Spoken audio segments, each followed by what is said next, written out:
거제도에서 있었던 사건인데요. 30대 후반의 한 주부가 배에 통증이 있습니다. 병원에 정밀 검진을 받았거든요. 자궁 속에 손가락 반토막 정도 길이의 수술용 바늘이 들어있다는 사실을 발견하게 된 겁니다. 이 바늘이 발견되기 5년 전에 거제 시내에 있는 산부인과에서 첫 아이를 출산했거든요. 당시 제왕절개로 아이를 얻게 되는데 그때 수술을 담당했던 의료진의 과실로 인해서 이런 결과가 만들어진 것입니다. 그런데 그런 사실을 모른 채 지내온 것이죠. 심한 복통을 느껴서 엑스레이를 촬영해 보니까 수술 바늘이 자궁 내막에 꽂혀 있는 것을 발견하게 된 것입니다.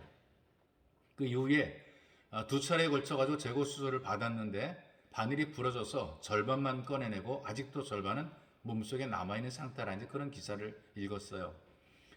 이렇게 세상에 살다 보게 되면 몸속에 가시가 박힌 채로 살아가는 사람들이 종종 있습니다. 여러분들에게 읽어드릴 성경 말씀을 보게 되면 심각한 가시가 박힌 채로 평생을 살아가야 되는 한 사람이 있어요. 지금 말씀을 통해 여러분들에게 소개를 해드리려고 합니다. 신약성경 고린도후서 12장 7절에서 9절까지의 말씀을 여러분들에게 읽어드리겠습니다. 여러 계시를 받은 것이 지극히 크므로 너무 자만하지 않게 하시려고 내 육체의 가시 곧 사탄의 사자를 주셨으니 이는 나를 쳐서 너무 자만하지 않게 하려 하심이라. 이것이 내게서 떠나가게 하기 위하여 내가 3번 주께 간구하였더니 나에게 이르시기를 내 은혜가 내게 족하도다. 이는 내 능력이 약한 데서 온전하여 짐이라 하신지라. 그 사람들이 살다 보게 되면 삶의 가시를 끌어안고 살아가는 사람들이 꽤 있습니다. 근데 이 바울은 평생을 뽑아낼 수 없는 가시를 지니고 살아간 것이죠. 이 바울이 지니고 살아간 이 가시는 우리가 일반적으로 생각하는 그런 가시 이상입니다. 바늘 이상이고 또 뭐 생선 가시와 같은 그런 것 이상이라 훨씬 더 강력하고 충격적인 것입니다. 여기 지금 성경에 써진 이 가시의 그 원래 의미가 뭐냐 하면 말뚝이라는 의미가 있어요. 그리고 뾰족한 창이라는 그런 의미가 있다는 말이죠. 이것이 여기에서 말하는 가시인 것입니다. 그러니까 바울에게는 말뚝이 박힌 것처럼 그런 고통스러운 문제가 있었던 것이고요. 그리고 사람 잡는 창이 찌르는 것 같은 그런 아픔이 있었던 것이죠. 이게 평생을 가지고 살아가는 그런 고통이고 아픔이 될 수 있는 것입니다. 한번 상상해 보십시오.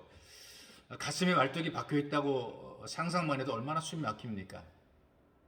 옆구리를 창으로 찌르고 있다고 생각만 해도 얼마나 소름이 돋습니까? 근데 이 바울은 이 찌르는 가시 때문에 약함을 고백하거든요. 근데 이 가시가 도대체 무엇인가? 바울이 평생토록 끌어안고 살아가며 버릴 수 없고 제거할 수 없었던 이 가시는 무엇이냐? 몇 가지 추측이 가능한데 육체적인 질병이 바로 이 바울의 가시였던 것이죠. 그 사탄의 가시라고 얘기했던 것 육체적인 질병 가운데 그 첫 번째가 안질이라고 많은 분들이 그렇게 이해를 합니다. 그러니까 눈병이죠. 근데 그 보통 눈병이 아니라 시력도 저하될 뿐 아니라 통증을 유발하는 그런 안질이라는 것입니다. 이것이 바늘로 찌르는 것 같은 그런 고통이 주어지는 것입니다. 그래서 성경에 보게 된 바울이 눈병 때문에 많은 고통을 당했다라는 흔적을 기록을 하고 있어요. 편지를 제대로 쓸 수 없기 때문에 편지를 쓸 때에 다른 사람에게 대피를 부탁을 합니다. 불러주는 대로 바울이 말하는 대로 다른 사람이 그것을 대서 한 것이죠. 그만큼 본인이 쓸 수 있는 입장이 아니라는 얘기입니다. 왜냐하면 집중하다 보게 되면 이 통증 때문에 집중을 못하게 된다는 얘기입니다. 그리고 시력도 저하가 됐기 때문에 글씨를 볼 수 없어서 아주 글씨를 크게 썼다 이렇게 얘기를 해요.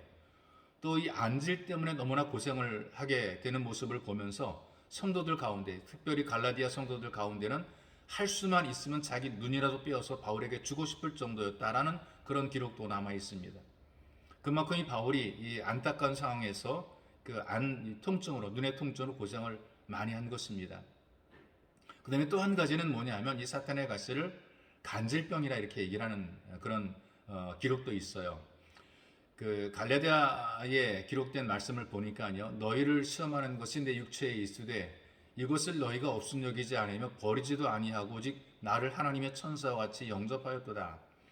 그러니까 너희를 시험하는 것이 육체에 있다 이렇게 얘기를 하고 있다는 말이죠. 이게 무슨 말이냐면 갈라디아 교회의 성도들이 시험을 받을 만한 질병을 가지고 있었다는 것입니다. 목회자가 말씀을 전하는 자가 하나님의 능력을 선포하는 자가 약함을 가지고 있단 말이에요. 문제를 심각하게 가지고 있다는 것이죠.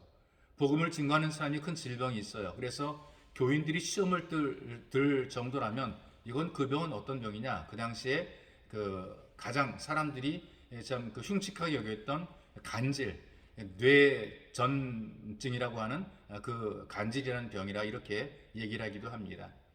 그리고 또 일부 학자들이 하는 얘기는 이 바울이 선교 여행을 많이 다녔기 때문에 여행자들이 당시에 잘 걸리던 풍토병이 있는데 말라리아 이렇게 얘기를 합니다. 그래서 신경이 예민해서 만들어진 두통이라고 이렇게 진단하는 분들이 있어요.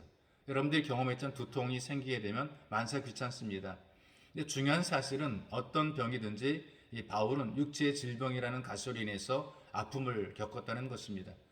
몸이 약한 것도 아픈 가시인데 사람도 환경도 찌르는 가시가 되는 경우들이 있었어요. 힘들고 어렵고 고통스러운 환경 속에서 복음을 증거하게 된 것이죠. 그런데 이걸 좀 제거하고 싶은데 뽑고 싶은데 이게 안 뽑히는 것입니다. 근데 중요한 사실은 그 가시로 인해서 예수 그리스도를 더욱더 의지하는 삶을 살게 되었다는 것입니다. 사람들이 살아가면서 내게 주어진 가시를 어떻게 받아들이냐에 따라서 잘 되기도 하고 잘못되기도 합니다. 우리의 인생도 찌르는 가시가 있지만 이 가시를 통해서 더욱더 주님과 가까워지는 기회가 되시기를 주님의 이름으로 축복합니다. 살아계신 하나님 아버지, 우리가 이 땅에 살아가면서 우리 고통을 주고 힘들게 하고 어렵게 만드는 삶의 가시들이 있습니다. 나를 찌르는 문제들이 있고 고통스럽게 하는 문제들이 있습니다. 그러나 이것 때문에 우리가 좌절하고 낙심하지 말게 도와주시고 믿음에서 멀어지지 않게 도와주시고 오히려 이 찌르는 가시로 인하여 더욱더 주님을 의지할 수 있는 지혜와 능력이 있도록 만들어주시며 가시로 인해서 하나님과 가까워지도록 도와주옵소서. 보배로우신 예수님의 이름으로 기도하옵나이다. 아멘.